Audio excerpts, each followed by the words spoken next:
Was like Dutch for cheers. No, I do really appreciate it. Yeah, Big shout out yeah. to Will Owen, a super fan, for his kind words. We are very blessed today to be joined by Rosario Blue, a freelance journalist with Tech Radar, amongst others, and the Ranting Minority, wonderful YouTuber. I will put links to both of their stuff below. It is such a pleasure to have you both here today. Please tell us where you're from, what you're about, and what you'd like to discuss today. You can go first. Rosario. I am a writer and freelance journalist, mainly particularly gaming, tech, music, culture. Like I do a lot of hyperlocal journalism. I'm from Peckham, Southeast London, but I've been around, like I've been everywhere, and kind of live in Scotland too. It's hard to say you live anywhere when you're a journalist, but I love gaming. Passionate about race, politics, everything, music. All the fun things. Awesome. Ranting, over to you, mate. I am the Ranting Minority. I'm a YouTuber, and I'm a student also at the University of South Alabama, where I'm studying English and theory. I've been doing YouTube for a little bit under a year. It'll be a year and a few months, I believe. And I also like talking about race and politics. I found a passion in those type of things. As the years went by, my channel mostly focused on theory and more response to narratives about the Black community from typically right-wing sources. Reaction videos do well in the algorithm, but both of you do fantastic content with really exploring the nuance. So just reading your blog article, Rosario, and checking out your videos, I knew we'd have a good conversation. I approached you both with some ideas. I'm not going to play the caricature of the centrist devil's advocate too hard, but I would like to kind of, ask some awkward questions and get into the meat of it, so to speak, if you'll allow me. Yep, good to go. So let's go hard off the bat. Yeah. When do terms like privilege and white fragility hurt more than they help? I'll let you take that one. Yeah, go for it. This is one of those situations where I don't think it's necessarily entirely fair to give my opinion as a Black person, because it's not a term that's used against me. But what I can do is try and think about how I would feel if it was the other way around. Which again, it's still to say the other way around when I only know what it's like to be Black. Which I love it, but in terms of like treatment and so on and so forth, it's not always the best. I don't think it helps. And I get why it needs to be said. I understand why it's being said. I believe it all. I agree as well.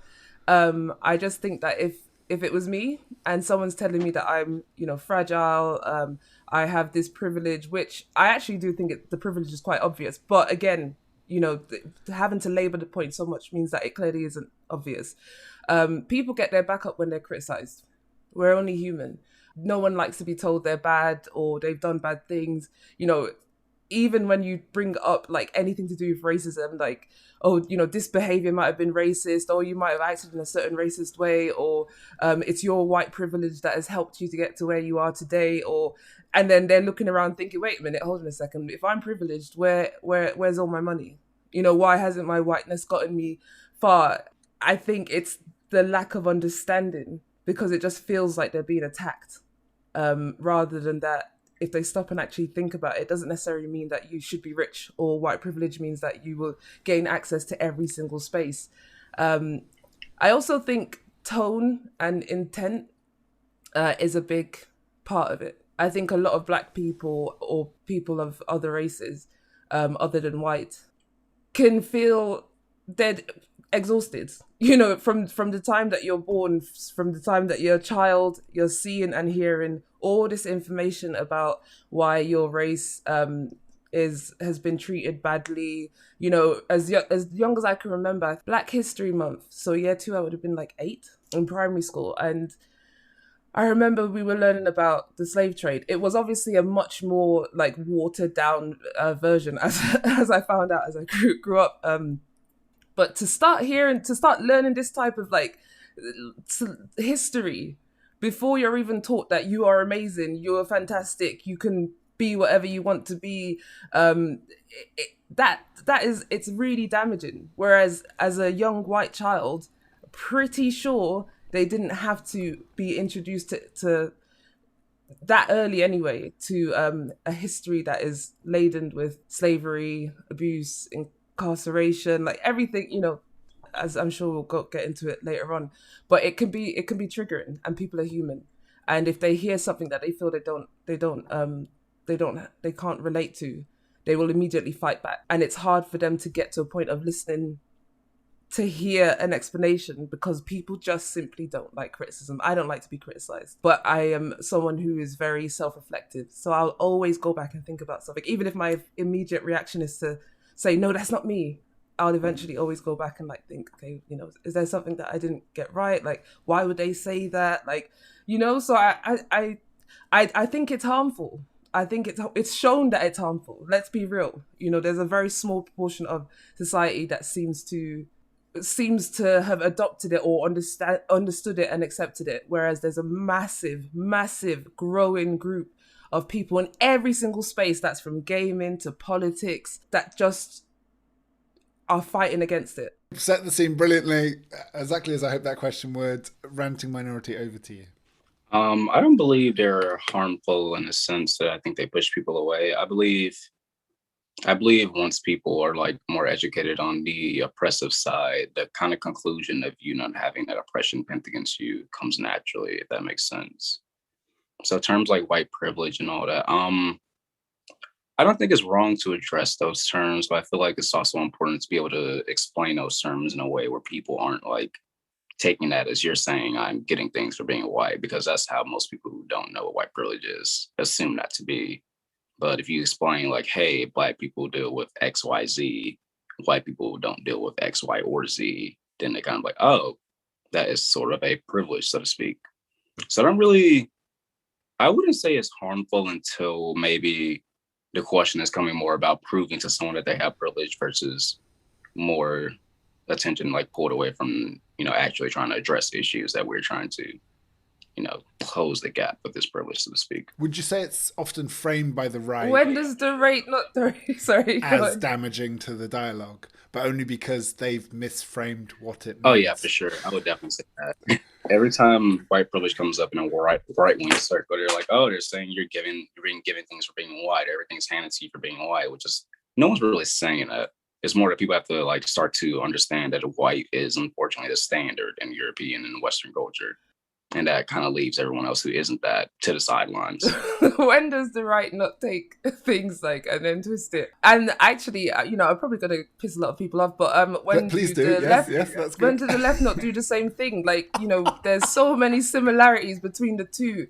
It's kind of wrong to say it, but there is in many ways. Obviously, very different ideals and stuff. But the right, I mean, a lot of the things that they do is to, I guess, shock people into being like, oh my God, this is bad. No, we got to fight against it. You know, like homosexuality. Your kids, they're trying to make your kids, they've got an agenda trying to make your kids gay. Like, you know, like, yeah, it's just it's always the worst type of like scaremongering. And I'll say that there's a bit of nuance I think needed there. That when we talk about right and left, it's often not clearly stated that we're probably referring to talking heads that make a living out of this sort of punditry, rather than the average person who might identify as right or left, who probably has more nuance if you talk to them one-on-one. Yep, definitely. If you weren't grifting a political cause daily for talking points. I think that's the sad thing just in general anyway when it comes to your political leanings. There's a loss of humanity in the sense that you are just left and you are just right, and that's all people see. You know, it's to the point where it can actually, you know, it can tear apart like families, friendships. I don't know if it's down to just being older now or not, like, but I swear I just don't remember it being like that. Like, I don't remember it being so polarizing where if someone voted, I don't know, Conservative or Republican, that's it, you're the worst, I hate you. I imagine sort of 80s, right? Thatcher, Reagan. But I get what you mean. Like, yeah, you're right. No, but I think there's every generation believes their generation is the most important political battle ever, and you know. But wasn't that more about the person? The difference is, like, I used to only encounter my racist uncle like once a year at the family gathering, and now connected with him on Facebook, so he can Yeah, broadcast his views at me regularly. True. But yeah, I think the right is the right talking heads, should I say, are willfully ignorant.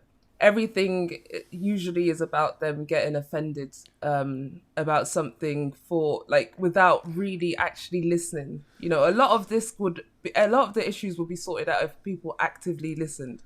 Didn't just wait to argue or say no. You know, like if it actually is not that difficult to understand, and I think at times actually they do get it. They just feel like if they agree, then somehow they acquiesce into some dark but the damage of them not even trying to listen and understand is what we see today in society. I also think their audience might be a little bit of a crutch on them as well.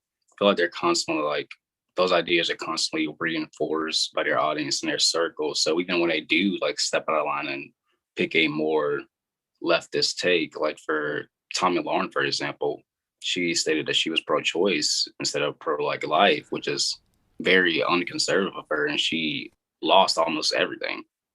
I feel like they don't want you to even be honest with yourself. Yeah, it's often talked about these parasocial relationships, but it works both ways, right? People become beholden to their fans and the algorithm, and it kind of steers them on a course, right? That's probably why thinking tends to diverge and become so binary, right? You can't deviate from any type of I find myself always falling into the center because I tend to always feel like I'm on the outside looking in. You know, I'm always looking at both sides. Sometimes I'm like, okay, I can see where they're coming from with right-leaning people. I can see where they're coming from. I don't agree, but I can see where you're coming from. The left, I definitely align more with in terms of just, ideology, just beliefs that I just don't agree with a lot of the approaches sometimes. And so I tend to sit in the middle, and I notice that if you're left-leaning, you can't deviate from the groupthink of it, to say. Same with the right, that's, she was a great example about what happens if you deviate from the norm. Like, if you think differently against what the collective thinks, that's it. You're almost ruined, and in some cases you are ruined. But yeah, that's just a side thought, No, it's a brilliant thought, and it was sort of the first video I found from Ranting Minority was sort of a deep dive, nuanced take on all the people applauding Kamala Harris. I'll let you set it up better than I could say. Yeah, I was talking about how Kamala Harris is being celebrated in some circles, hated in other circles, hated more in different circles, and it was conflicting for me because I was happy to see a woman vice president. Don't get me wrong, I really was, but it's just could it have been anyone else? Literally anyone else? We've been protesting all summer about issues that Kamala Harris has been adding about to reforming the police, right? And I mean, I'm happy we have a Black woman vice president. That's a huge milestone, and I believe representation matters to a certain point. But I feel once we start paying too much into the optics of it all, we stop criticizing. And it sort of just becomes this thing where we should just be thankful to have Joe in office. And I was afraid this would happen before the election. Everyone was let's push Joe left. Let's push Joe left. But now when I see people criticize Joe, it's a dogfight. Yeah. I saw that video and I pretty much agreed with everything that you said. As a British person, watching US politics. It's quite a show. Yeah, it is, but don't worry, ours isn't any better. It's a shame and disgrace here too. But I think the thing is why I keep an eye so heavily on American politics is because it affects us. It affects the UK, full stop. I mean, it affects the world, but I mean, it really affects us just because of our relationship. But I think that it's just such a good point. Kamala Harris, I think that people, and Joe Biden is as well, actually, he doesn't get off scot-free, but Pete, the selective, the selective, I think it's talked about him. all the things they've done in the past, particularly to black people and brown people, which one of the things that irritated me the most about the presidential race was the emphasis on black vice president, black VP, black. Where? And if that's the case, please tell me what exactly what she did for the black community up until all of a sudden she claimed her blackness. That's the first thing as well, because prior to that, I mean, she's biracial, and I know her mum is Indian and is who she's closest with. She's always identified as a brown, Indian woman. All of a sudden, she was black. It was used, it was literally used for marketing, and everybody ate it up.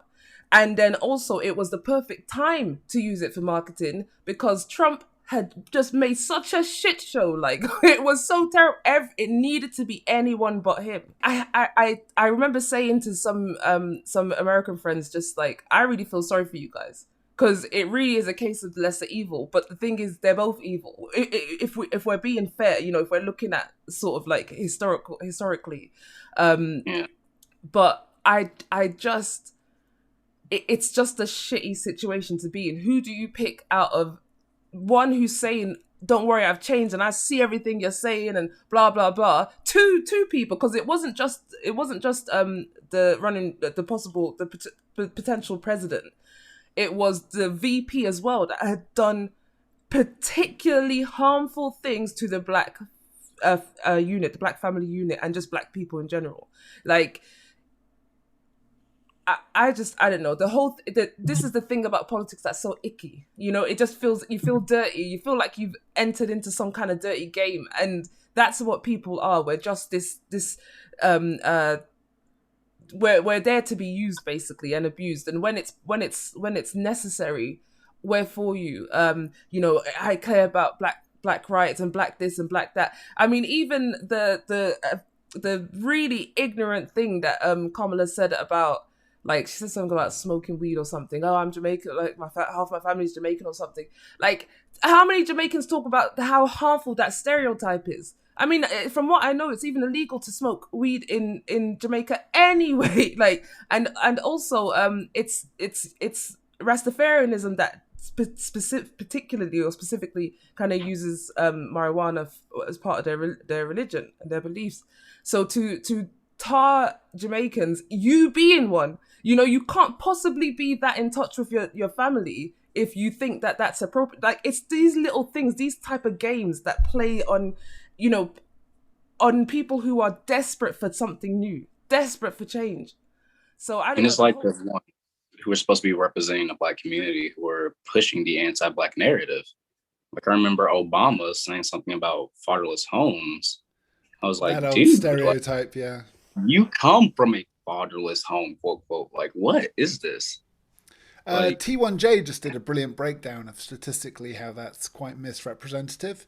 And often I think it's that they're less likely to be married because weddings are expensive.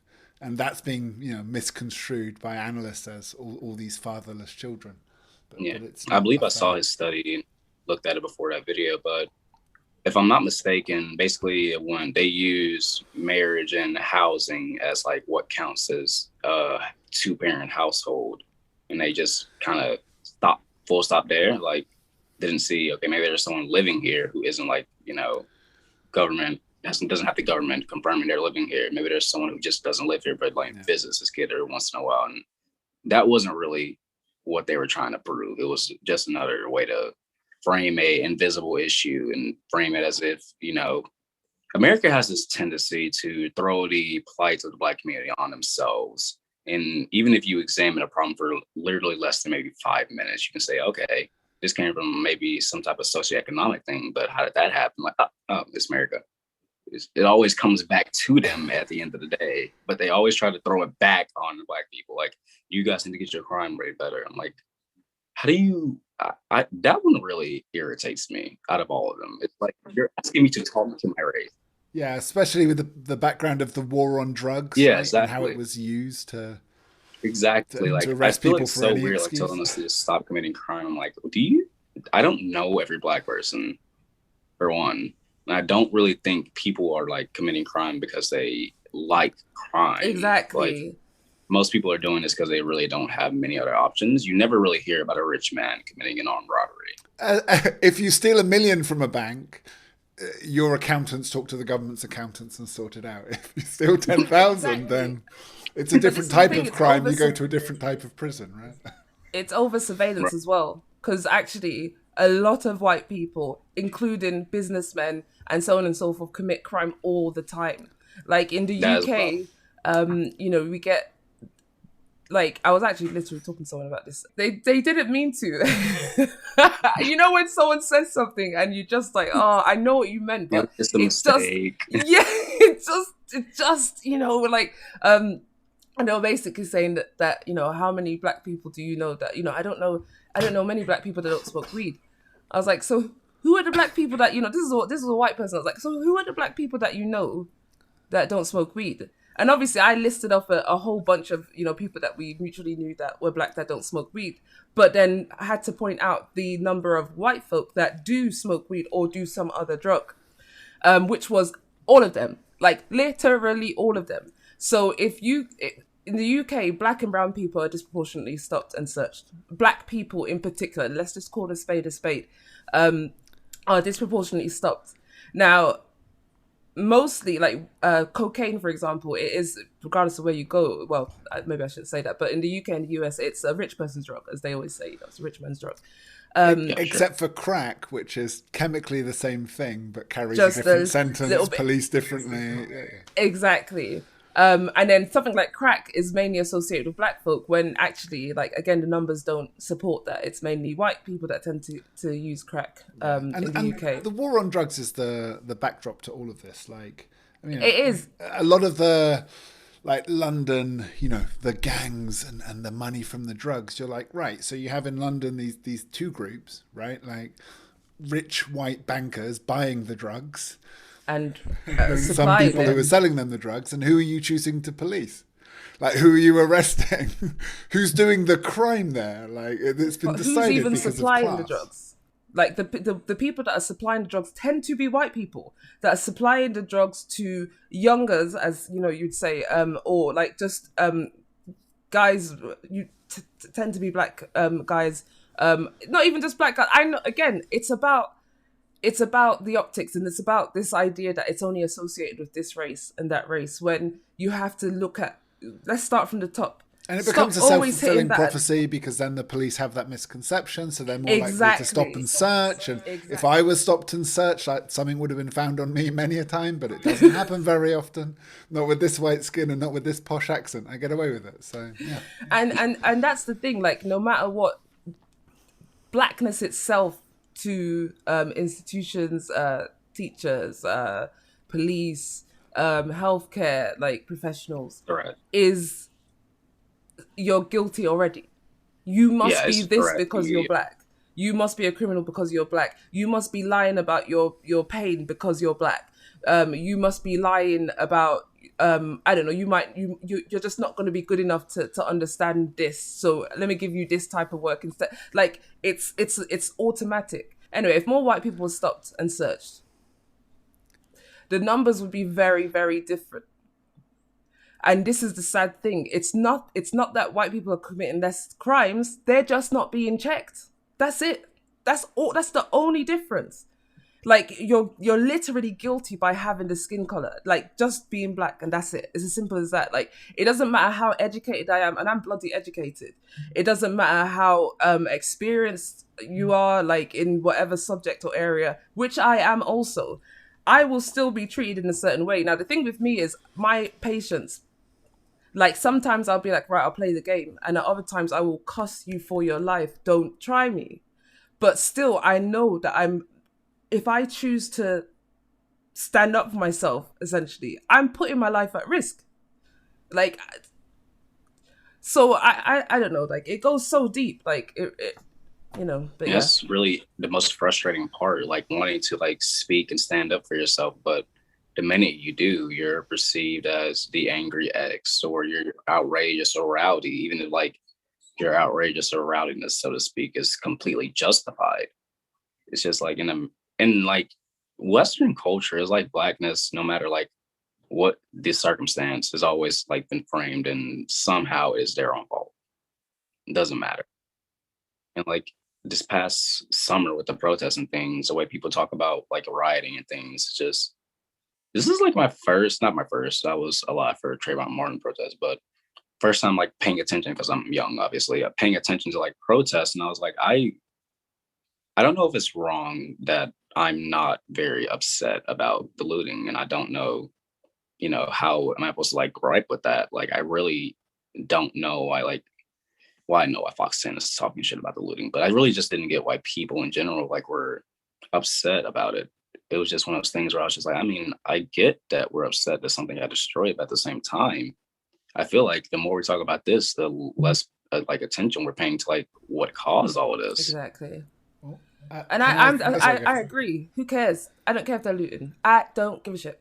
I give 0 Fs. I don't care. Like, it's just a distraction from the fact that there's a reason why people are out there in the first place. And again, there was a very small portion of people that were going out and looting. But even then, I just don't care.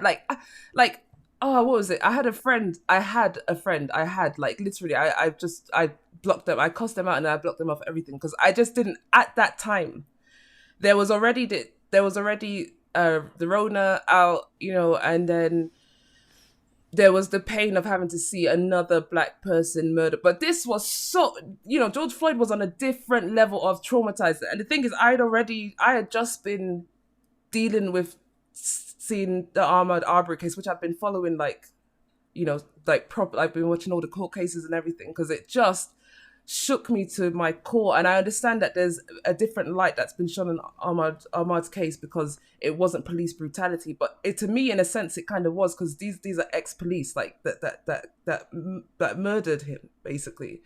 And seeing George Floyd, that trauma, I mean, I know it was felt worldwide. I know white people felt it as well. I know other races felt it as well. But when you are a black person, it's and you see this constantly. Exactly.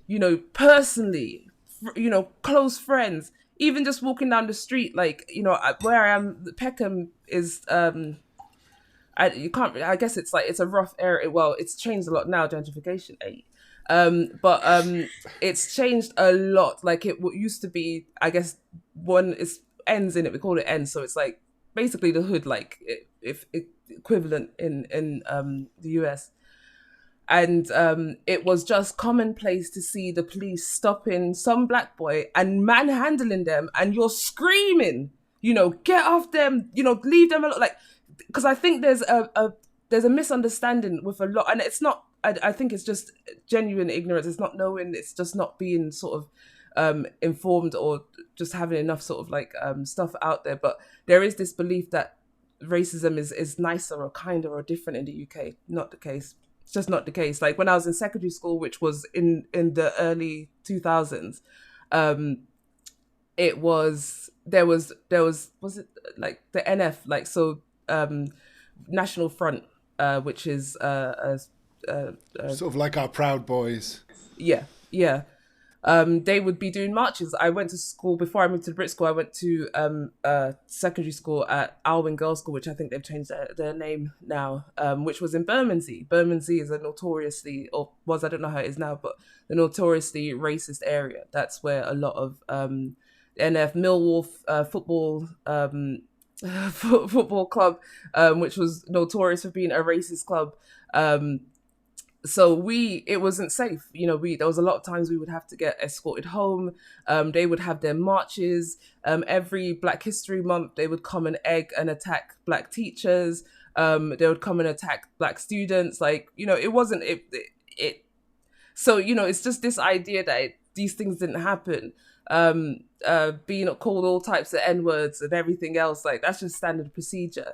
I think the problem is they believe A lot of white people in Britain believe they're not, believe they're nicer than the Americans. Yeah, Well, that's the narrative, isn't it? Like, Yeah. America, they've got such racial problems. Bless A them. lost cut. But never forget that the US had slavery and the UK had colonialism. Like, this is where it started, okay? Like, this is where but in sort of true British fashion, they didn't do their dirty work here. Like, they started in the Caribbean, they went all over Africa. Well, it's a multinational corporation, right? Exactly. There's just so many layers to it. I was saying you were speaking about a friend you once had. Right, that's it. Thank you.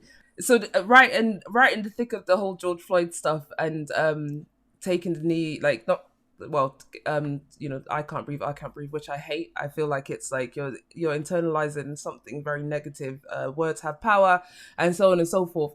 But I get it. I get it. Like, and I think everyone's protest should be their own, and no one should tell them how to do it. But me personally, I didn't agree with, or I didn't think getting down on your knees.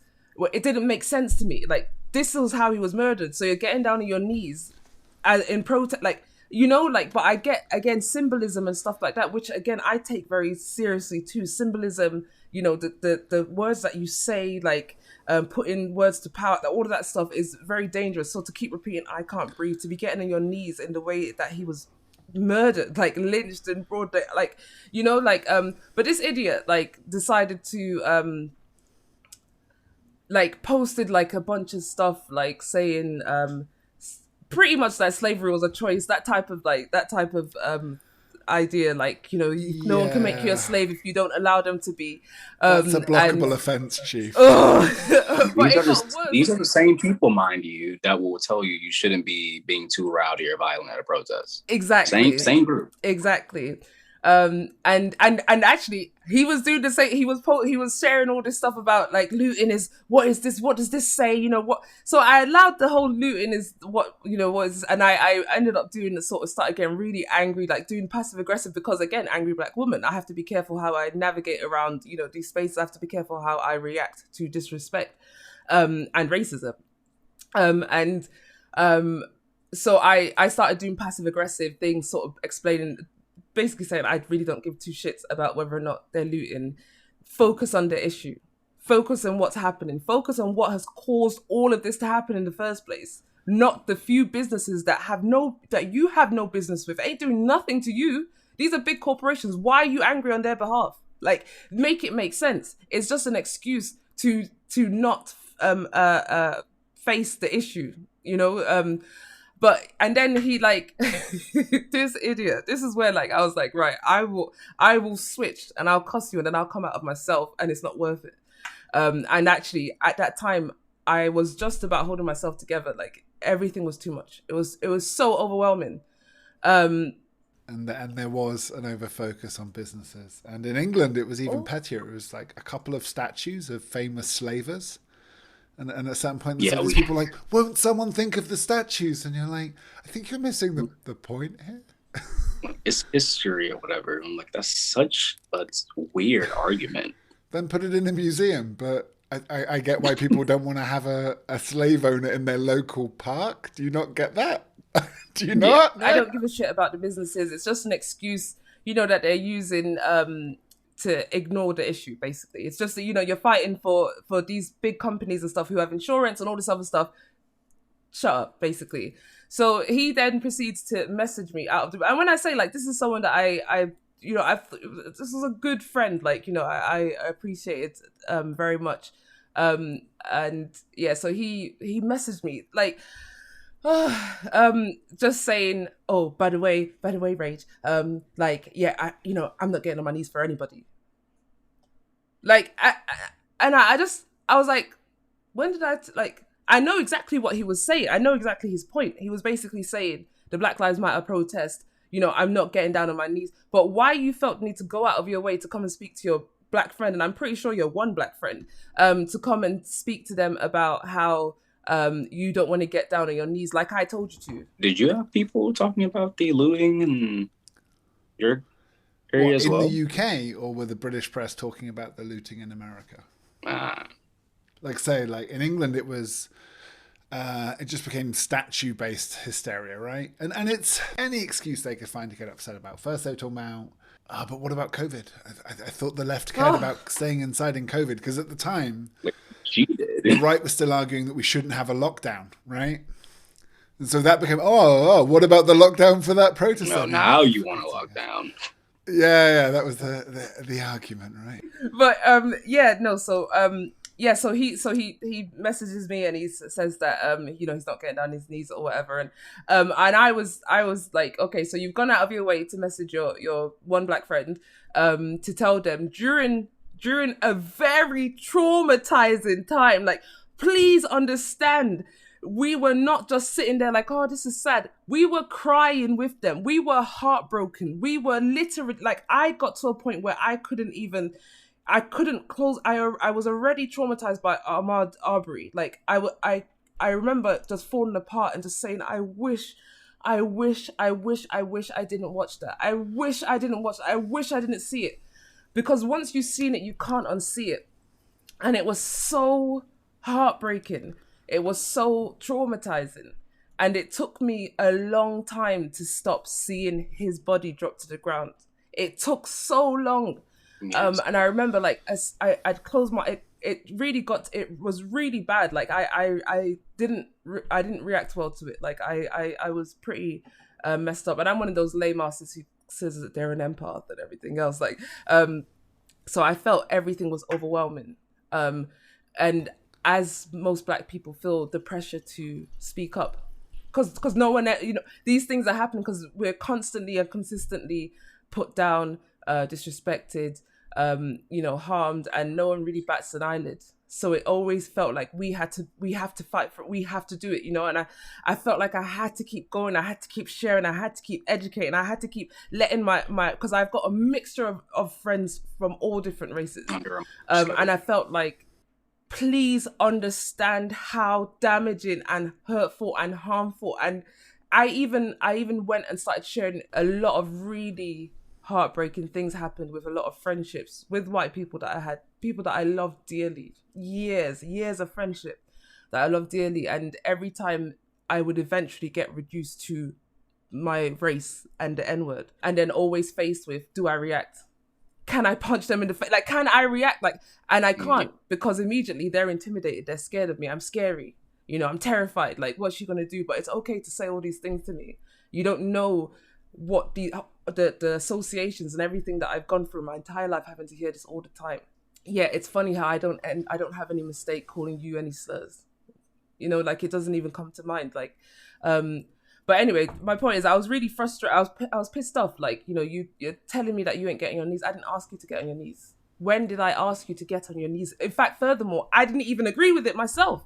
That was not, to me, the right type of, not the right type, but I didn't like the whole getting on your knees thing. I just, no. So I was like, that's it.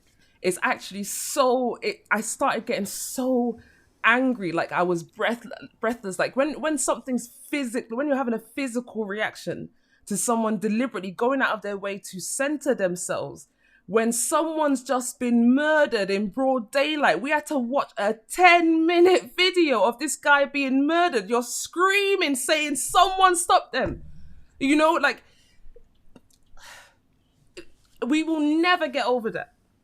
We will never, ever get over that. Even if white people move on, or other races move on, we will remember that. Like, that will be stuck in our heads forever.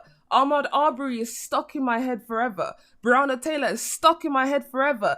We've got America, then we've got the UK. We've got black people in the UK being murdered when they're with the police, when incarcerated. We have it in Africa, many different parts of Africa, which I know it differs slightly because it's police brutality rather than racially charged police brutality. But we're still seeing our brothers and sisters die. Like, one of us goes, that hurts the collective. So yeah, I had to cut a lot of people. I had to shut. I was like, no more. Stop making excuses for people. Stop doing it. Because you don't want to be seen as angry, or you don't want to be... It doesn't matter though, they still disrespect you. So it doesn't matter. Yeah, I had some really issues in my friend groups. It was right around the summer where this conversation became like, I don't really understand like the rioting thing. And I'll be honest, at the time, I didn't really have like an concrete argument for it either, but it was just one of those conversations where we kind of started to go through like the options. And I was like, well, I mean, I get that we're supposed to be like peaceful or whatever. And like most of them have been. And then the conversation becomes, well, haven't, peaceful protests, worked in the past and during like civil rights. And I'm like, you know, it made me realize a lot of like education for like Black history starts and ends at slavery, or starts at slavery and ends at like MLK. And it like for a moment I didn't really know what it was, but like it was like during the conversations I had, I started to realize why MLK was so like, so like championed during this time, and why he's like the main one we're like shown and like Quoted shoved down our every time. throats. Yeah, you still killed him. You still killed Every him. time. Every time. And that was always my response. I was like, I mean, I get you completely. And like MLK, carried guns, sorry. So he wasn't peaceful like you think he is. But I'm like, they still murdered him. So for a while. And have you seen that old cartoon of him standing in front of a burnt out city, and the reporter being like, "There's so many peaceful protests. How's it going?" And so the point is, like, now in hindsight, they're like, "Oh, look, he was peaceful," but at the time, it was the same playbook. They accused his followers of not being peaceful enough and pushing too much. Like and not this whole saying the summer right just thing, was a right? political like shit show for me, honestly. Like I started to lose a lot of hope in American like politics in general.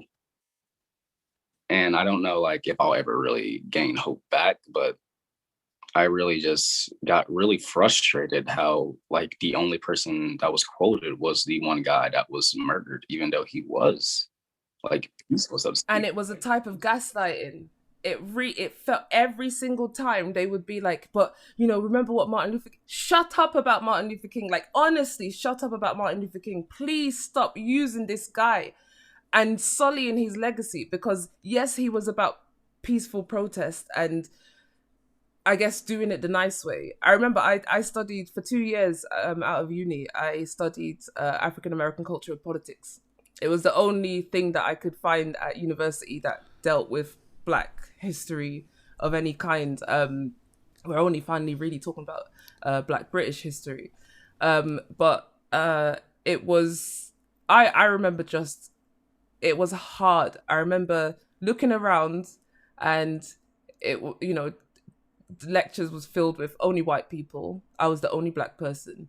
And the lecturer was also white. The conversation of race comes Yeah, up. and you're sitting there and you're like, I have to speak, don't I? Are you guys feeling this like I am? I didn't know who, I couldn't really speak. Actually, my one of my closest friends, we both did this. We went to do the subject together. She was, she's white.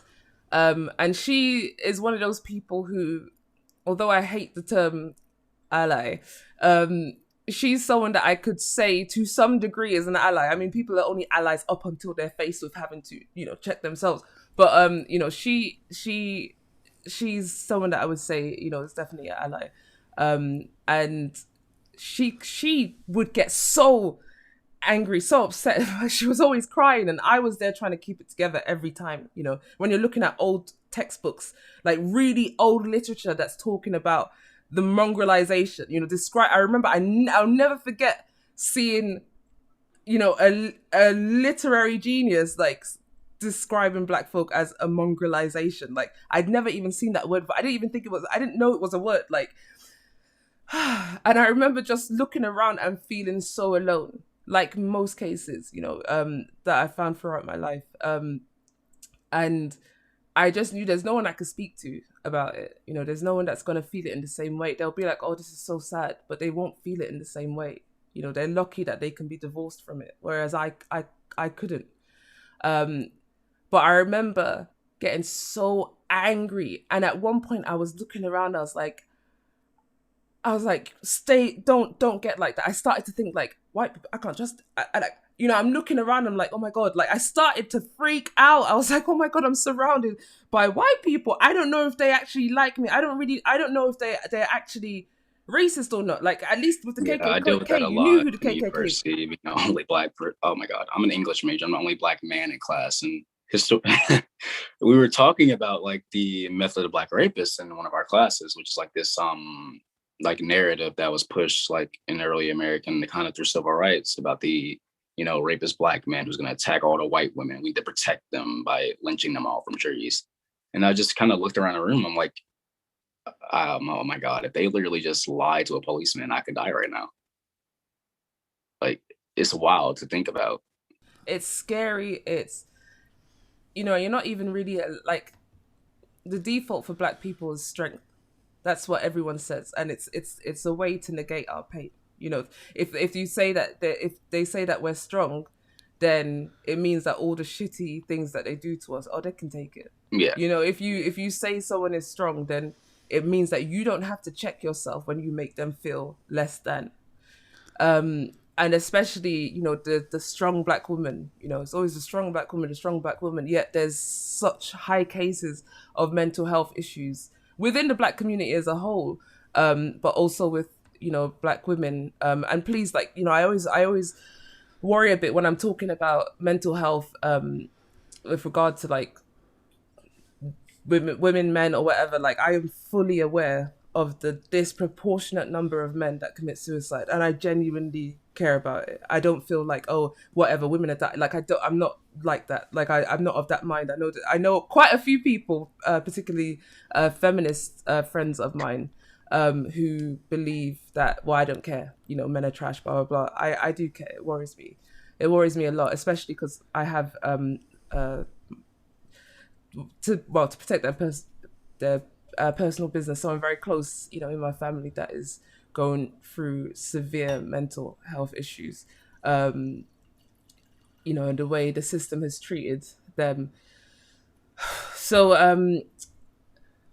I think that black women are constantly told that they're a strong black woman, and yeah, we are strong. Yes, I think we're resilient. Actually, we're resilient, because if you're used to being treated a certain way, you tend to build a hard shell. You tend to get, it still affects you, but you find better ways of kind of dealing with it, because no one's coming to protect you. Like, no one's coming to your aid because you're fine. You're always fine. Like, no one wants to step in, for black women, but it's always this, you're so strong. I get it with all of my white female friends. Oh, you're so strong. I wish I was as strong as you. Really? Really? You think I'm strong? No, it's just because it's not safe for me to show you my vulnerability. That's all it is. I'm probably just as vulnerable as you are, but it doesn't serve me anything to show that vulnerability.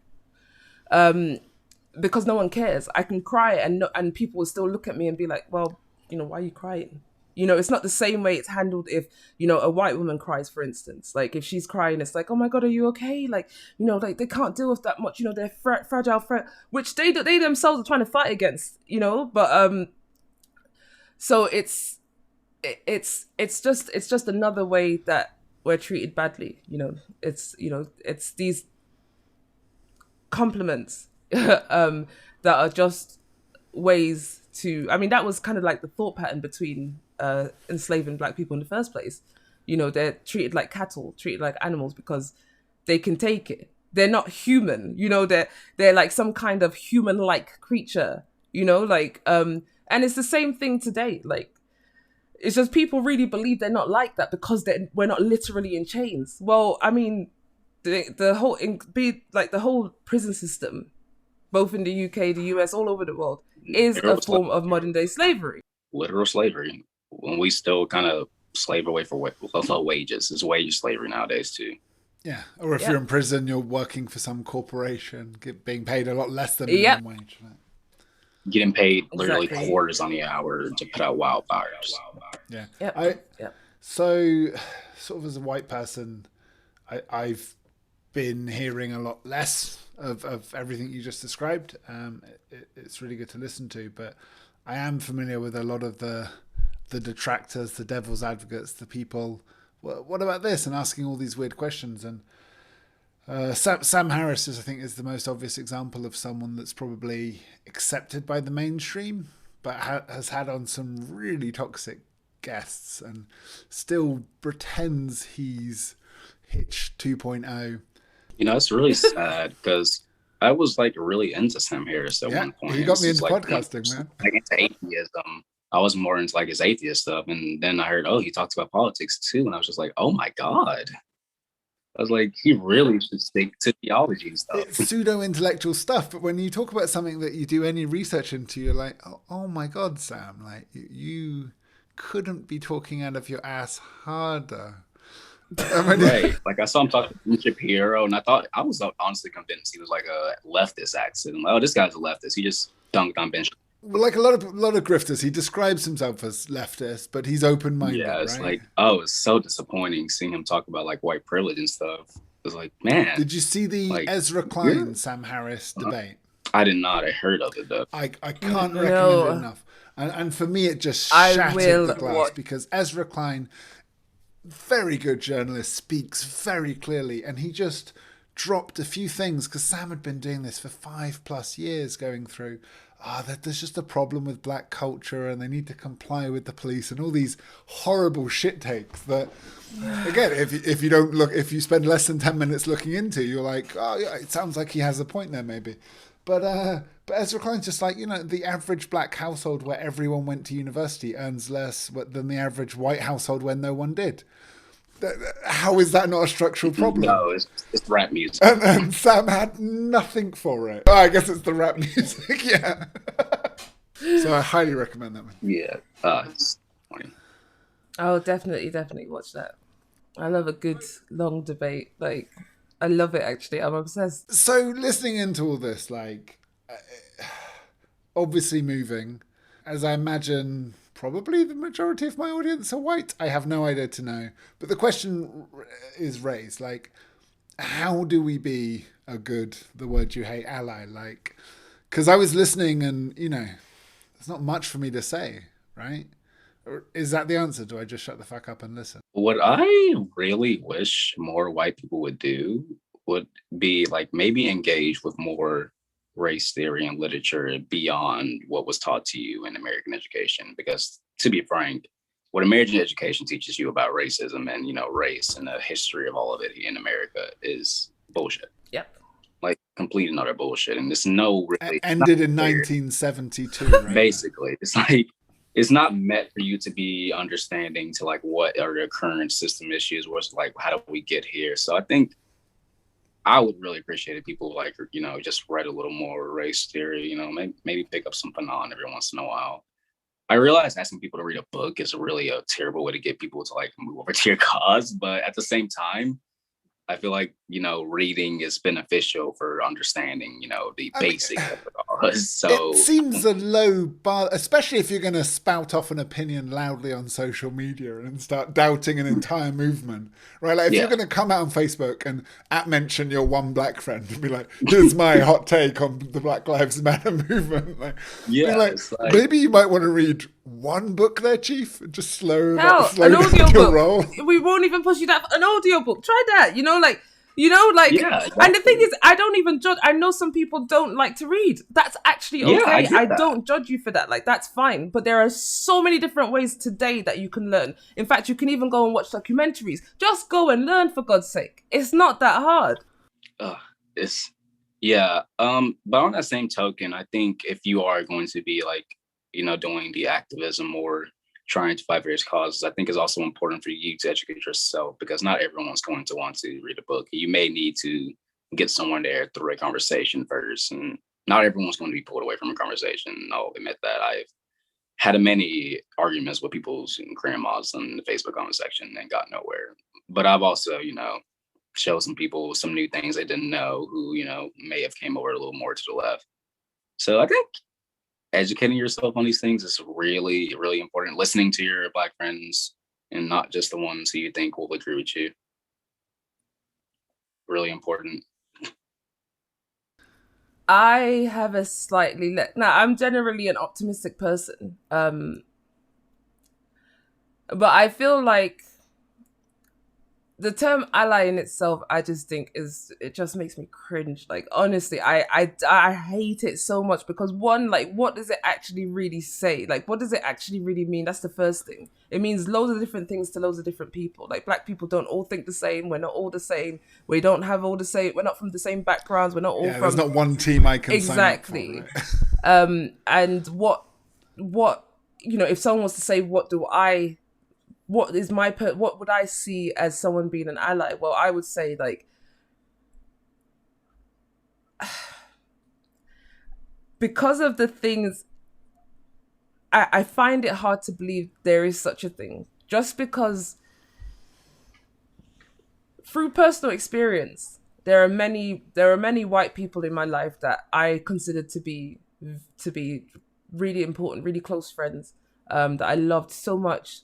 And eventually they show a side that I'm like, oh, okay.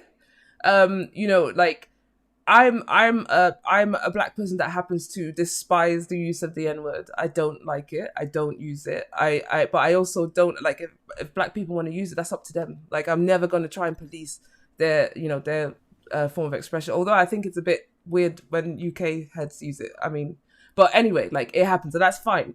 But there's no one around me that could ever think that, oh, but we're friends, so I'm just saying it as in, what's up, my N-word? Like, they know that won't fly with me. Like, I don't like it. There's not anybody that knows me that doesn't know that I hate it.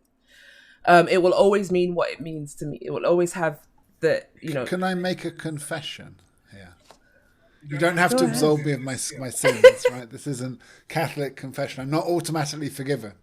But I feel now's a good time to make a confession. So I had an African-American friend at university. I learned a lot talking to him because he was nearly victim to the 3 strikes thing. Like, the reason he was studying in the UK was because he had 2 strikes against him.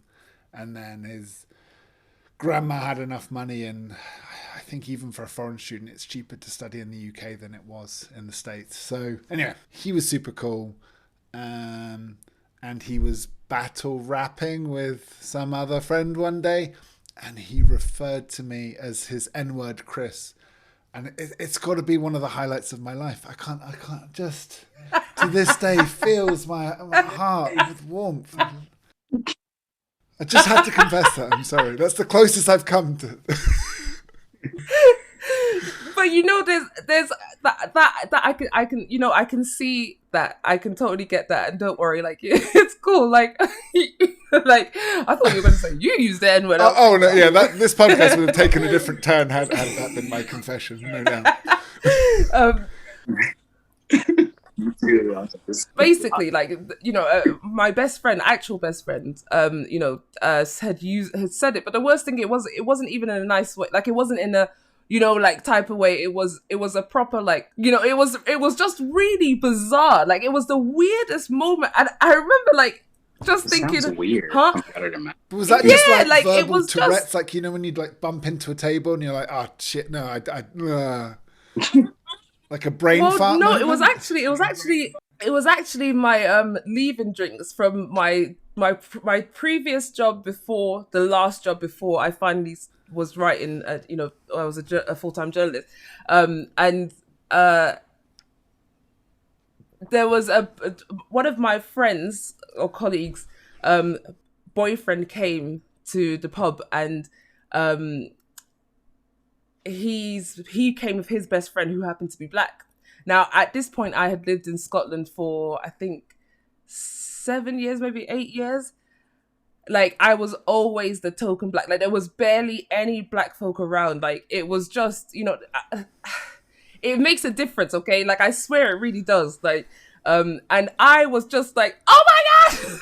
Oh my God! Like, I was just like, oh my God! And I may have gone over get the it. top. Yeah, like, we've all been like, when I was in Korea, I hadn't seen a white person in 2 weeks. And then I was like, hey! Yeah.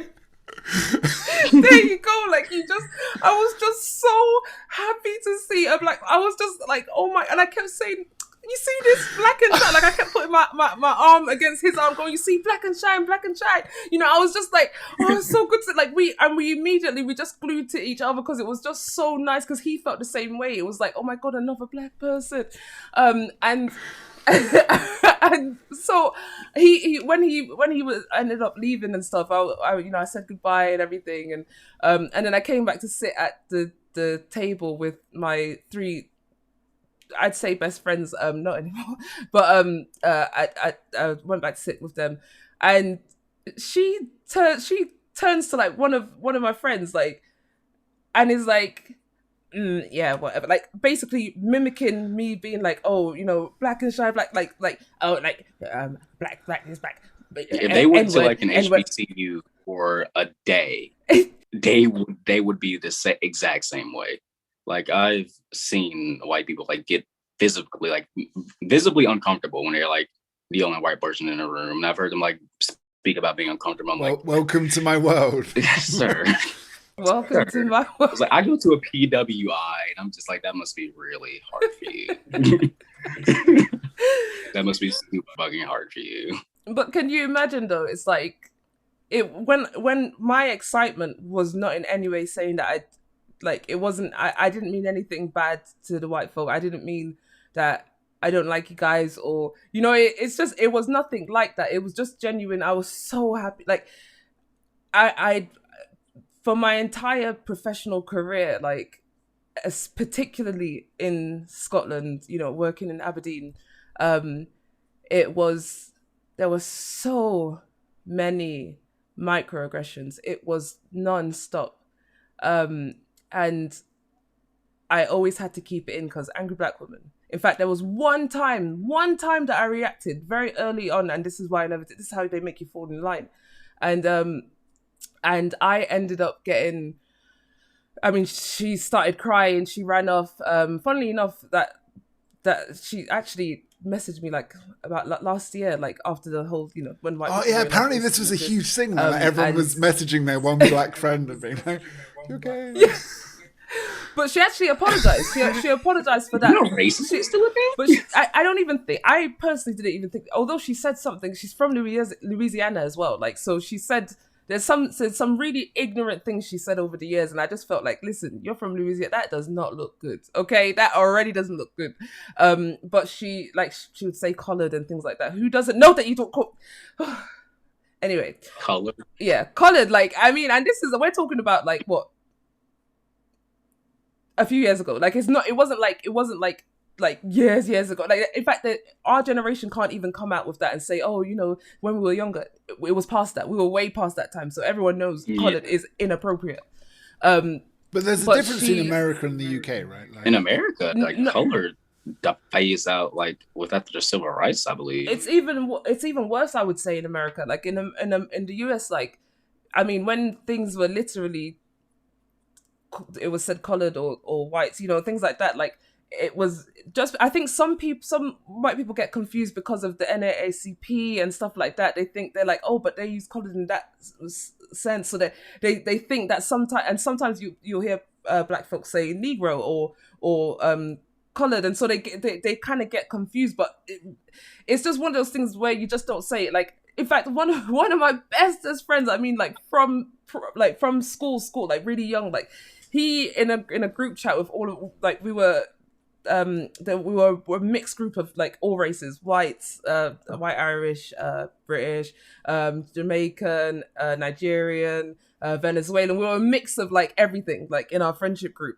And in this group chat, he said colored people, and we were like, what was it? Like, what? Like, and he really genuinely didn't know. Like, he was like, I thought black is bad. I was like, how can you know us all for this long and you think colored is acceptable? Like, he genuinely didn't know. And I think sometimes there are people that don't know. I honestly, I can't explain it because I will never understand it, but they genuinely, it seems to happen a lot. I've been called colored several times in my life, several times. And I'll be like, and they'll say usually the same thing, that I didn't know that colored was, I thought black was offensive. I was like, no, black's fine. Okay. You know, I mean, you know, it could be better, but that's fine. Like, you know, that's cool. But that's my question though. Is it the same in the US and the UK for which terms are fine and which terms aren't? I know color is bad in the U.S. Usually black is fine, but what I've noticed lately is I noticed it's like small, but like in a lot of studies and like when we talk about like black people academically, they'll refer to them as blacks, I don't and like it it just sounds weird, like blacks use blacks or to Jews or and like like it just sounds bad. Like I don't yeah, it's like blacks. It's like can you say people? The blacks Yeah, yeah, doesn't rest easy coming off my tongue. I'll put it that way. yeah. I don't yeah. like the way blacks sounding. I think it just really depends on like the context you use. Just say black people, like that sounds So great that to I me. mean, and that was one of the main questions here. Is like, is it then that white people, the whites, have to tread on eggshells, No, or is there really I think they very do, but simple things they can do? they Or, do, but summer of last year, was it time to be careful with opinions and listen? that was definitely time to be a little more quiet. But I think like there's not like a walking on eggshells, so to speak. But I think a lot of people don't realize they are in a sense because they're just most white people don't have a black friend like in America. So they don't So they're realize. like, "Oh, I have to tread on eggshells," and you're like, "No, no, you're a bull in a china shop." It's like they Right don't realize now. that they have to like watch what they say because they've just lived in this colorblind so sense to Yeah, where yeah. they never like have to consider what's offensive to someone who doesn't look like them. They're not used to being around black people or having like, learn new things about what's offensive and all because they just don't Yeah. have many black friends. Like it's really unfortunate. It's like America's so segregated to the point where it's really hard to like, build this type of solidarity because cities are segregated, schooling is segregated, colleges are like kind of segregated. It's hard to like, educate yourself or, get to know black people when you're kind of systemically kept away from those areas. So I don't think you have to walk on eggshells per se. I think it's like a unintentional thing that they have to do because just the society like they are raised in. And even vice versa. I think one thing that I found out like I had to walk on eggshells, so to speak, coming to a PWI when I kind of had to Sorry, what's the develop a PWI? skill. Predominantly white institution university. Thank you. But I had to realize I had to sort of adjust my way of speaking and my way of like navigating things when I came to PWI because I started to realize when I talked in more of my slang voice or ABE, it was a lot harder to get like points across because they just did not understand. It's really weird. Like, God, Rosario, do you find yourself having to code switch in Scotland, or is that less of an issue there? Always. I'm code switching right Nah. now. Like I mean, if I was in Peckham, I'd sound like a South Londoner. Yeah. Like, but I've had to find ways to speak, in a way that doesn't. I hate to say it, but it's intimidate. That's what I always got. It's intimidate.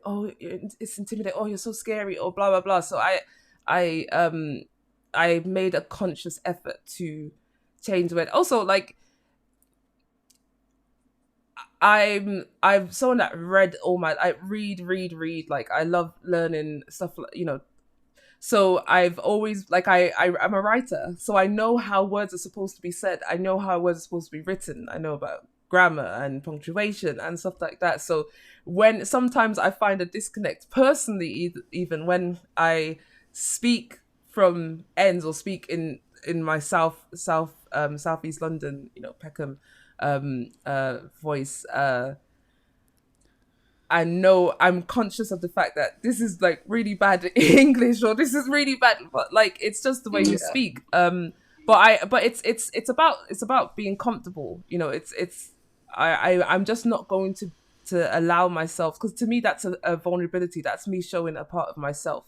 You're seeing me in my rawest like form, and I've had enough experiences to know that I allowed people to get a snapshot of that didn't deserve to get it, because then they wouldn't understand and would associate it with being less than, being not as intelligent. Yeah. And the fact is, people do, even black people will hear me speak and be like, you sound white. Do you realize what that means? What you're basically saying is intelligence is associated with whiteness. Yeah. Like only white people are intelligent, because that's literally Even what when I you're was saying. younger, I Now, thought that way. It was like, because I speak well, quote quote. It is such an odd fight. you know, it's bizarre. Like, and you know, we carry these type of like negative stereotypes ourselves, and it's like, you know, a well-spoken black person, a well-spoken black woman even is like, she thinks she's all like, the situations I've ended up in because people have assumed, they haven't listened to what I said, they've assumed I meant something else because they are insecure for whatever reason, and I don't blame them from hearing another black person who's well spoken when I don't see them as any less intelligent. You know, some of the most intelligent, most inspiring people in like literature that I look up to are either speaking Jamaican patois or are you know, from Southeast London or East London, or you know, or from some part of you know, the hood in America or something. And I would never. I actually think, again, it's a reflection of my intelligence. No offense, but you know, I've got to think highly of myself. But I think it's a reflection of my own intelligence that I actually am able to understand that it doesn't matter what you sound like. Intelligence should be measured by what you say, what actually comes out of your mouth, like what, you know, what you demonstrate. Yeah. And so I don't care about the way that you speak. But I do think that a lot of people feel in a certain way. So even some of my friends from Southeast London, like they tell me I'm really intelligent, and I'm like, no, I'm not as intelligent as you think. And actually, that's a bit of pressure because, you know, I might get things wrong. They tend to look to me for certain things, and I'm not like, I don't have everything right. You know, and also I'm intelligent in certain areas. I don't cover everything, like, you know. And so I always try to tell them, please don't judge yourself by the standards that other people set for intelligence. You are intelligent. You just don't speak the way they want you to. But then I myself know that I then play the game, you know. But I've had to. It's actually for my own protection. Yeah. I'm glad you said that. I've been wanting to like make a longer format video about like the whole, you know, the price of the code switch, so to speak. There was this movie by it was called Sorry to Bother You, and the guy code switches and it's really exaggerated, and he, you know, talks like an actual white man on a phone, and near the end of the movie I don't want to spoil it, but the whole premise kind of speaks on like the losses you take when code switching and kind of conforming to the white audience. And I didn't really start thinking about it until recently, but I hate having to like pretend to be something else because I'm afraid someone's going to think I'm unintelligent, like you said, because I speak in a certain way. And even like academia, like we recently read something in class where it spoke about how code switching and standards for English are based in arbitrary rules of whiteness. And then I like started one of my papers. I literally started with, "Hey, what's up?" Like, and just kind of made an argument in my paper, like, well, what if I started it with "Greetings, reader"? Then how would that have been taken? It would have been yeah. I mean, upper class white is the language of academia, right? I think. Yeah, for sure. Funnily enough, like of everything that's been said, I think fair enough. I've shut the fuck up and listened. But the one thing I can relate to is that, because I think what often happens with these, because of structural racism, is that class intersects. And I come from a very working class family. I was like the first to go to university in my family. So when I, you know, hang out with my cousins or, you know, go back home, like feel very out of place and am judged and feel the need often to like try and like just tone it down, you know? Yeah. And it's just this awkward feeling of never quite belonging. At my boarding school, I was sort of one of the poorer kids. And then now I always feel like I'm, you get treated a certain way. God, like get a violin out for me. No, I'm not. I'm just saying like that I can completely relate to. And I think that's the overlap that is really interesting and worth diving into, is that I don't know whether I'm at risk of being a class reductionist here. Yeah, and it's odd because once you like can like start the code switch, to me, sometimes I have to think, okay, by doing this, am I confirming their belief, so to speak, that, we don't, Black people speak in this sense, but now I am one of the good ones, so to speak, for being the type that can code switch. And it feels like when I do it, I'm just adding to that, like, unnormalcy of it, to like Black people coming into like professional spaces and being able to speak in AAVE and still be able to like be taken seriously. But by not doing that, I feel like sometimes I'm just adding to the issue by trying to fit this narrative of like professionalism, which I think is really just whiteness, so to speak. The thing is, though, is you'll probably find, just like Chris was saying, there are other people within that space, white, Asian, otherwise, that do the same thing. We all end up having to play a certain part of ourselves in order to fit a certain environment. The rich man's game, right? The rich man's game. And classism is not about race. You can have high class Black people, you can have low class Asian people, you can have low class white people. It's not necessarily about race. And so there are people who are maybe from a certain class, basically, and end up in a higher class, be it through university, like with Chris, like even myself, like going through certain things. They end up, they have to play the game. We're all playing the game. In fact, half of the time we think we're imposters anyway. It's like, should I be? Yeah, lying to people by trying to like play up the way I speak, like, which isn't like a play up. I speak this way, but half of adulting, aren't 8 of 10 people in a room with imposter syndrome? Pretending like we're all just playing this bullshit role, right?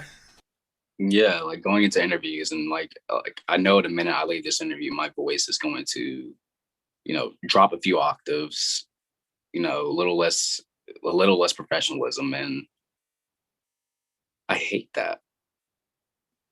I really hate that. It's caused like this identity thing for me. Truly, it's like I don't really know what my voice sounds like truly once I spend so much time in a certain space code switching. You know what I mean? I 100% know what you mean. I was like, bro, I go to PWI, like I said, and I got a job like a year ago too, where I was like working at a gas station, which was in a more Black part of town, and that had been a long time since I had been around like a majority of Black people in a while. And for a minute there, I was like, wait a second, I forgot how to code switch for a second, and like it took like a while for me to like regain like the ability to basically talk to Black people, because like I was just in this space for so long, learning how to like not talk to Black people. I have the exact same experience. Not in the exact same environment, but like I said, I lived in Scotland. I've lived here for like, how long has it been? Since 2010, basically. And about 3 years ago, I discovered this club. I happened to go, because I barely go out, because again, I don't feel comfortable. There's no space that I feel comfortable, so I barely ever go out. And also when you do go out, especially with colleagues, eventually the racism comes out and everyone gets drunk, and they get so I started, this is when I started to slowly kind of break. I was breaking news down. Here, Scotland, Aberdeen is not the most woke place. Oh my goodness. But the funny thing is, the main races, my friends who I no longer speak to, my friends, they all English. So, but yes. I thought I nearly had something there. They thought you were broken. But no, honestly, like the Scottish, I don't know actually, I can honestly say in terms of like actual Scottish people, I haven't experienced particular, like just, but they've been sort of like, no, actually that's not true. They are the ones that are like, oh, I was scared. You scared me. Oh, I was terrified of you at first, but you're just so amazing. So it's like benevolent racism, right? It's like, yeah. It's like, oh, you're nicer than I was expecting. Okay, that's and they literally say that as well. That's something that they say with their chest. But I remember, so I never went out, and this time I went out with my best friend who is Scottish, but she definitely thinks differently as well. She's just, I don't know, like, I think you can usually tell the type of person. She's not one of those people who like loves like music by black artists and stuff, like, and then it's like, but if you can listen to her music, why would you disrespect their race? Like, she's obsessed, like she loves Jimi Hendrix, all of that stuff, you know. So she kind of grew up on that, so she's just got this sort of love and genuine sort of respect for black folk, and she sees the things that aren't right. Like, she sees it, she doesn't try to hide it away from it. I guess that's probably answers the whole ally. Can you be an ally? Well, yes. Like, but I think if you weren't nurtured in that, I don't believe you, basically. But yeah, so I went to a club and like I was like I like all types of music. Like, but my favorite band is Radiohead. Like, you know, like I've gone through different phases in my life, but I love all types of music. But obviously I have my favorite types, like mainly rock and stuff. But we got to this club and I was like I remember just being like, oh my God, there's black people. I was like, there's black people. I just couldn't stop. Like, I wasn't even drunk at this point. I was just like, oh my God, this has been here all this time. I just didn't know. I really didn't know. But then I was so happy. But then at the same time, I was like, shit, how do I act? I forgot how to do it. How do I? Yeah, I was like, how do I act? Like, how do I forgot speak? how to Like, black. shit, I was like, wait, stop speaking like this. How do I speak normally? Like, wait, like, and I'm like, but you're from Peckham. Don't forget, you're from Peckham. You're a Peckham girl. Like, listen, like, and I literally spent almost the entire time in this club freaking the fuck out. Sorry, freaking out, because I was just like, I don't know how to be with my own people anymore, because I've tried to like mold myself so much to make these people not scared of me, you know, and also to not get in trouble for being too, you know, or to be the angry black, you know, all these different things. I had totally shrunk myself so, and in nature, I'm just a... So it sounds like for all the white people worried about having to tread on eggshells, you're not alone. Like, black people often feel that way too. oh, dude, like anytime race comes up, you either choose to play the game or you don't. anytime like race comes up, And if you don't play the game, you have dangerous. to like basically like kind of whenever a race comes up in like a classroom or a race topic, I play this game where I stay quiet for like the first little round of like discussion just to see what people say, you know, just to see where everyone's head is, and then I give my opinion. And it's like, your opinion is always like both the center and not the center, because everyone wants to know what you have to say, because, you know, obviously you're the one probably dealing with the most racism, so to speak, but at the same time, they're not listening all the time. It's just like, yeah, that's really sad. You know, we try to be allies and then on to the next thing. yeah, and you find yourself considering their feelings, and Yeah, like, exactly. And I'm trying not to be rude or whatever. I don't care. Yeah, it's funny to have Yeah. a conversation about racism, and then at the end, the white people are like, "So, am I okay? Can we talk about my feelings for a bit?" I mean, I opened this podcast with, "Hey guys, what about fragile white feelings?" And then everything you just unloaded on me, I'm like, okay, I've just been deleting questions on my board here. I'm like, yeah, that puts that in perspective. That puts that in perspective. That puts that but at in least perspective. you ask. But at least you ask rather than assume. And I think this is the issue. You get people who consider themselves allies and then decide what is offensive to black people. Decide the things that white people shouldn't say and do. And then what ends up happening is, like, it ends up coming back into us, where people like, see, race, all of this has gone too far and blah, blah, blah. And it's like the woke mob, look. I mean, I believe there's a woke mob. There really is. Like, it's getting ridiculous. But there are also people who are they're stoking these tensions. You know, I saw something today that was trending on Twitter about the University of Manchester has now introduced this new language thing where you can't say mother or father. You have to say, what is it? You can't say mother or father, and you can't say guys or woman or man. Like, there's gender neutral language. All gender neutral language. But the thing is like, you know, I was sitting there thinking, who decided this? Like, who did any non-binary or trans people or anyone who would be affected by this? Did you actually consult with them, or did you decide this is what they want? Because what's then happened is you've decided that this group needs this type of, like, you're fighting for this group.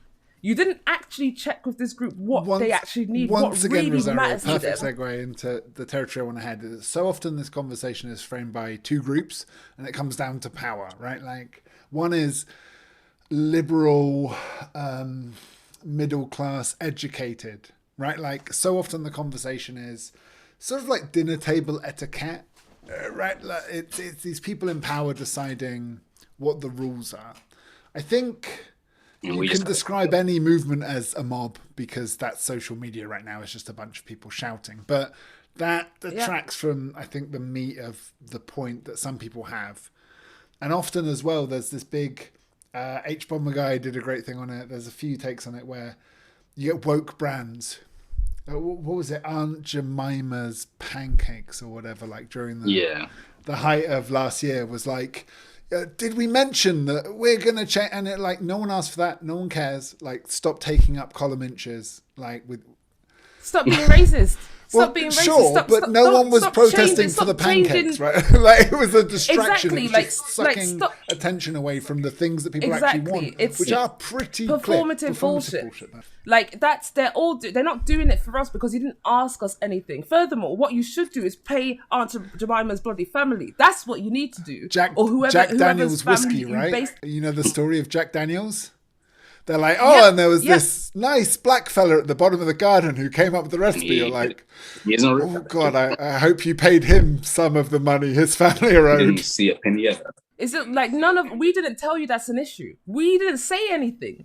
And then what happens is all these right-leaning or whatever you'd call them, like, starts coming and starts abusing us for things we didn't ask for. Because we want actual change. We want actual reform. We're not asking for you to change the names and the titles or to ban books or do all this other stuff. Stop doing things in our name. Ask us and listen to what we are telling you that we need. That's all you have to do. But all of these things are to score points. I don't feel like that. That's why I have issue with the whole allyship stuff, because who are you really doing it for? Like, who is it really? Because when it comes down to it, when you're actually faced with the situation where you can show true allyship, your feelings get involved.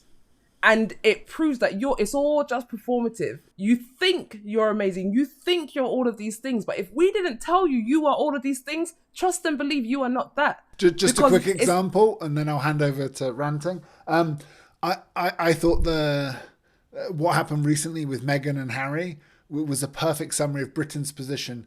We spent a year being like, poor racism in America, that's terrible, all the hashtags, right, all the blackouts. And then one person said, maybe some British institutions are occasionally racist. And everyone's like, oh, what the fuck? No, I'm out. Like, fucking bullshit. Racism doesn't exist outside of America, guys. I mean, it's an American sport, right? It's just Americans are like more overt and just less shameful. Ours just get published more. But no, that's the problem. That isn't the case. Really? There's a belief that they're more overt. No, that isn't the case. It's this belief that because slavery happened in the US, it's overtly racist.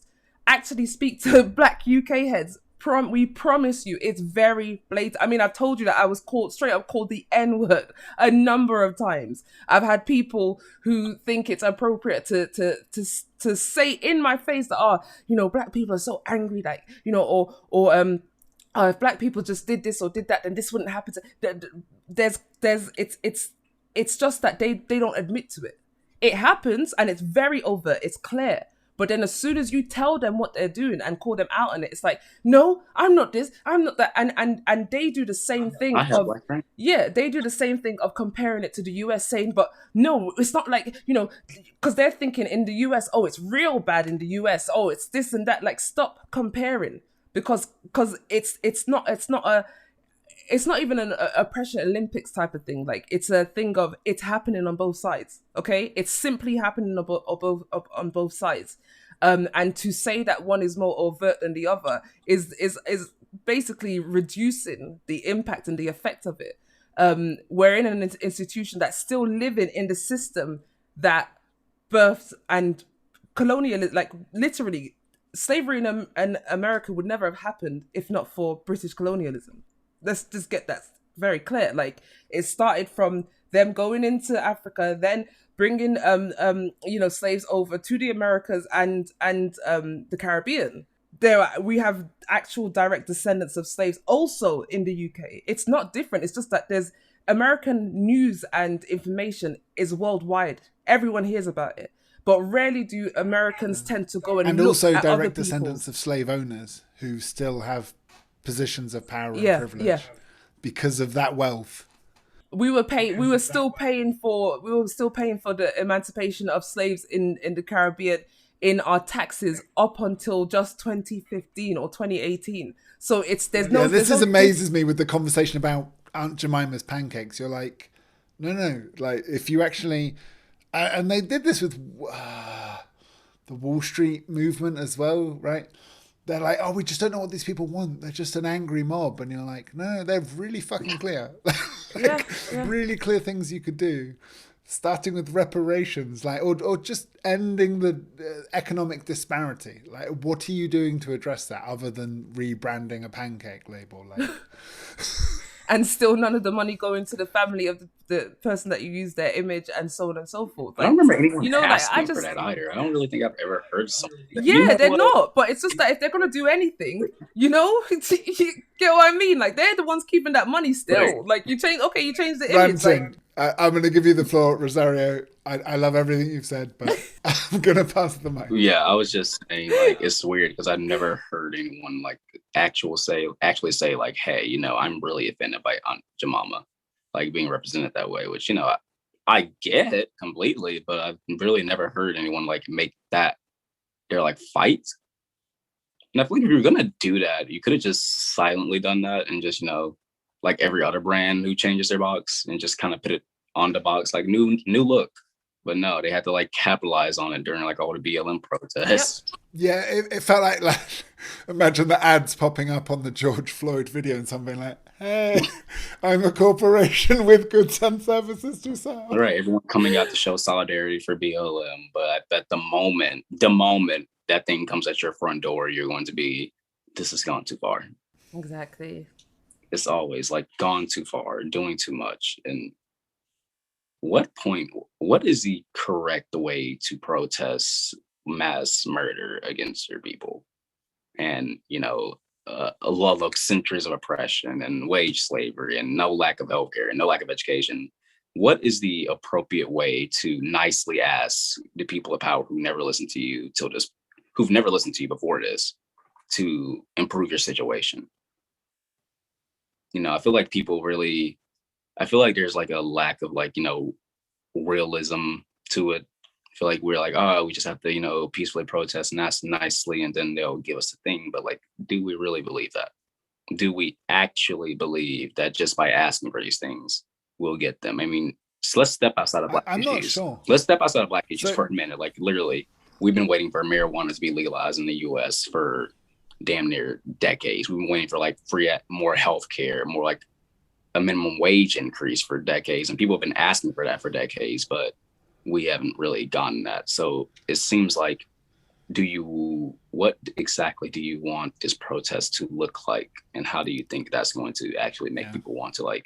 And I remember when everyone was having a shit fit about Colin Kaepernick. That right, like, oh, and that was too much.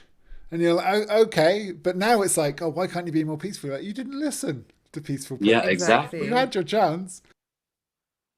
Yeah, exactly. I'm glad Colin Kaepernick did that because I end up using him as an example many times in conversations about peaceful versus violent protests, and as always, MLK. I'm like, well, he died. Like, and also peaceful protest has been done a many a times before this, like a many of times. And usually people get upset either way. I don't think the issue is that people are destroying things. I think you're a little mad about Black people not staying in their place.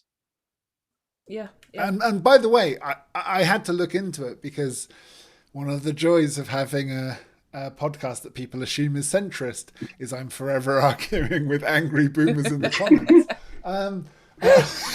So I had this great conversation where, like, I do this all the time, go down the rabbit hole. Someone says, okay, but like, I support Black rights, but unfortunately, they should have been more peaceful. And what about the looting? And what about the murders? And I was like, I hate every time I read one comment by one idiot. I know I'm the one that has to spend 3 hours reading. So I did, and I looked into it. And do you know the murders that happened at the Black Lives Matter protests Mostly were mostly of black people or far right people fighting with the police, either murdering the police or being murdered by the police. Yep.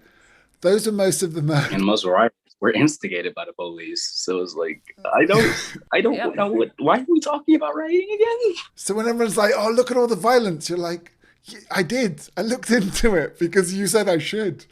And it's not the story I'm trying to claim, dude. And I hate it because it's really pushing me further and further away from like the political American politics, so to speak. I'm very jaded towards both parties. And it's just like, if it keeps going on, I'm going to end up a fucking anarchist. I told you, I started this podcast being like, how can we shift, more people in the center or more people on the extremes towards a more reasonable conversation and open minding? And I don't know, man. Yeah, it's like, I didn't expect myself to be the far left type, but the more like I live in America, the less hope I have in like American politics, and the more I find myself gravitating towards anarchist theory or more leftist theory that's like not mainstream American ways of viewing things, if that makes sense. And I think that's the thing. A lot of people say that are trying to make some counter argument for it. They'll say like, oh, so, I thought we didn't want segregation. It's like, that's not the issue. It's that we're tired.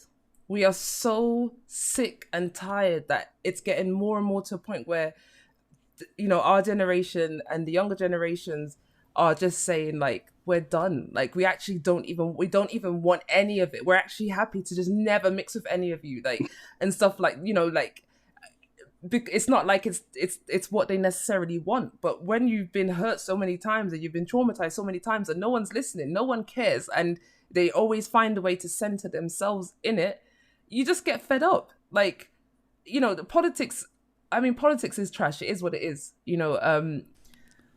but I mean, it just feels like it's so bad, like it just, I don't know. It just feels so bad and we're tired. Everyone's tired. For sure. It's like, oh God, being black in like this 21st century is so fucking exhausting. If like, James Baldwin had this quote, like, to be conscious and black is to be in a rage at all times. And I was like, wow, like at that moment in my life, I was like, you hit the nail on the head. Like the more I like to read things and like become more educated, the more like I just find everyday issues where it's like, wow, like there's like something everywhere. Like this racism shit is literally everywhere. It's kind of annoying. Yep. So here's where I'm going to do the annoying devil's advocate thing I warned you about at the start. What do you say to the criticism of that, which says that, but isn't the arc of history in the right direction? Isn't progress being made? Aren't we moving in a less racist direction? Isn't, to say 2021 is exhausting, like, but isn't it less racist than the 80s and less racist than the 70s and less racist than the 40s? I guess. Than the 20s? I guess I'm thankful that I wasn't born into slavery, but then again, I can still become a slave. So is it really that much better? You know what I mean? It's like, I guess people expect, like, since, we don't have these Jim Crow laws anymore, we don't have like, outright segregation, that is better, but the effects are still there. Like, the people who raised the people who supported Jim Crow are very still alive and well, and they're still making decisions. Places are still segregated. Black people are still being underpaid, still being arrested and made to be slaves for billionaires. It's like, I can see what people say it has gotten better, quote, quote, but at the same time, I feel like it's just evolved, in my opinion.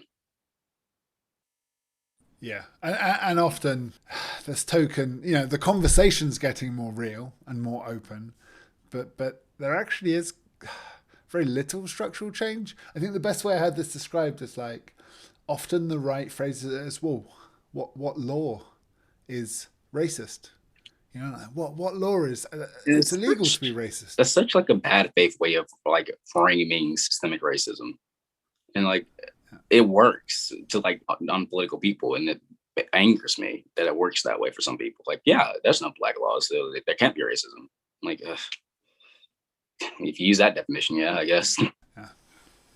Yeah, but because of the intersection of class, privilege, I don't know. Over to you, Rosario. I think things have things are definitely better, without a doubt. Like if you compare it to earlier times, but should it be that? Because no matter what happens, let's put race and racism aside. Through every single time period, generation, there's always, a set of issues, a set of problems that is dealt with. So naturally you want to evolve, and things move and change, and there's always a set of people hoping to move things forwards and better, and instead of people dragging their heels being like, whoa, the thing I hear all the time, look, I support Black Lives Matter, but what if it goes too far? And you're like, what is too far? Then you have my attention. Like when that happens, the day that comes, the day it goes too far is the day you'll probably get the people at the top to actually respond. And this is the thing of what I don't want support with condition. I don't want love with condition. I don't want friendship with conditions. I don't want conditions and any because it should just be a simple thing of, right, this is what's happening today. History is there, and we can look at it and we can learn from it. But today, it's like when people say they're going through something, and they'll be like, oh, but it could be worse. I should just get over it. It could be worse. I could be starving, or I could be, homeless. And I normally say to, a friend, or, to whoever it is that's saying it, I'll be like, look, like, yeah, of course, there's always someone that's in a worse situation than you. But you can only react to the things that happen to you. Your standards of, or your tolerance, and the things that can hurt you, and, how you react to that, and how it impacts on your day-to-day life, is basically within your own experience, within how you know how to deal with it. So drawing any comparisons is neither here nor there. It doesn't actually help you in any way, because it's not fair to do to yourself. Because what you experience is what you are experiencing is what you know. And that's kind of like how I feel. It's like I have all this information, I have all this knowledge. I know things have improved. In fact, knowing what my parents went through, I know things have improved for my generation. I know that. But it doesn't mean that the things that are happening today aren't still traumatizing, aren't still hurtful, aren't still frustrating. Yeah. If racism was gone, then we could be like, well, thank goodness I didn't go through what they went through then. But we're not about to have you continue to treat me the way you tried to treat my ancestors, except that you think it's better. Because that's their argument. They always use the thing of, oh, but it's not as bad as it used to be. What do you know? What do you know? You're not on the receiving end. And I feel like they were saying the same thing, like in the 60s. Like, well, at least you're not slaves anymore. Now you just have your own spaces. I'm like, yeah, I feel like we're always going to be this thing where, like, it's not as bad as it back then. It's not as bad as it was before. Like, we should always be striving to, like, improve relations, I feel like. And it's just gaslighting. I feel like it's the best. It's gaslighting. It's yeah, I mean, like, and the funny thing is with all these, like, right-wing talking heads, they're all about improvement, growth, like, getting more, like, getting ahead, right? Like, at the moment someone's like, oh, but look at all these problems, they're like, oh, it's just wallowing in self-pity. Yeah, like, let the right-wingers tell that poverty is a complete choice. Yeah. Really frustrating. I got nothing for them, but for you guys, I got so much love. That was brilliant, really educational, enlightening, interesting, fun, scary. I'm going to have to put a shit ton of trigger warnings at the start of this episode. Thanks for that. but much needed. Yeah, thank you very much. Is there any closing thoughts, anything you'd like to plug? Yeah, subscribe to Deranged Minority on YouTube. New videos when I make videos, because upload scheduling is hard with a job in college, but videos at least every month. Wow, I didn't realize you're doing job and college. Yeah, it's quality content. Yeah. Upload schedule like very, very impressive. Yeah, my upload schedule is crap because like college and like jobs, but like during the summer we were getting unemployment. It's like the first time I could say I was proud of America for giving me like money for once, like to stay in my house. I had money, so I didn't have any reason to go to work, no school. So I had all the time I wanted to like upload weekly, but then the unemployment went away and then I had to go back to school. So I was like, damn it. Like, I really want to do this. Your YouTube channel is the strongest argument for universal basic income that I've ever heard, because I loved it, man. I really like, keep up the good work. Like, please, I recommend everyone check it out. It's brilliant. Very like in deep, nuanced, thoughtful content. And desperately, we need it. We really do. We need it. We're not a monolith, and I think we forget that sometimes. Like, honestly, I really do. And I'm putting this on my people, like our people. Like, I do think that we forget that sometimes, and you're not even allowed to think differently. Like, you'll never hear me call a person a coon or anything like that, because no one has to agree with you. No one has to agree, even if it might be harmful and it might feel like it's a betrayal. No one has to agree with you. No black person has to be the same, and we're not anyway. We can't say we are. We can't say we're not a monolith, and at the same time, you know, excommunicate or be horrible to black folk that don't think like us.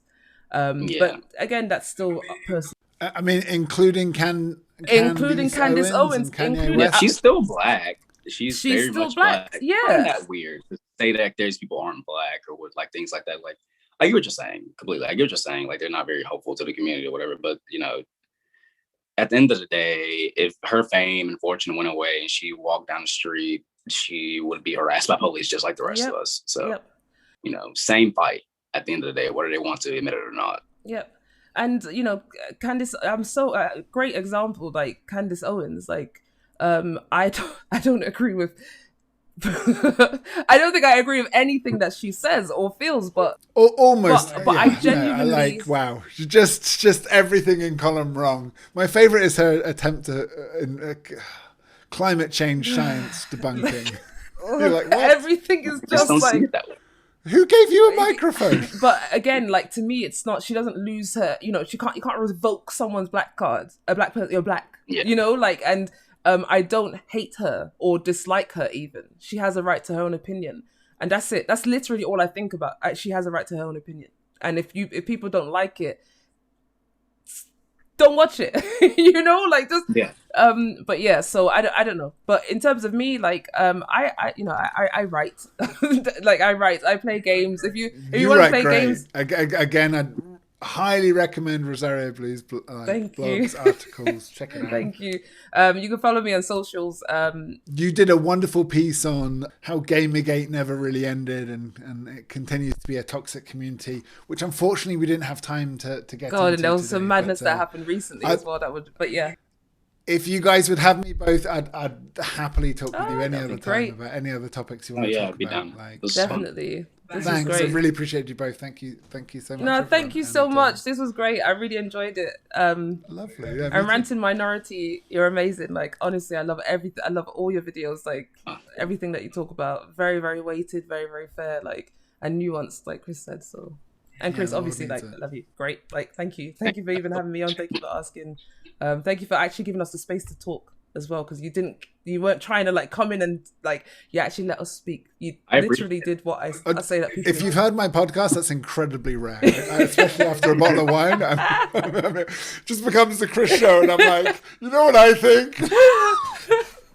But yeah, thank you for actually listening and actively listening. Thank you. Yeah, exactly. It was really nice talking to you guys. I had lots of fun. Let's do it again soon. Good luck with everything. Good luck with the end of lockdown and your studies and your work and everything. Thank you so much, guys. Take care. You too. Bye.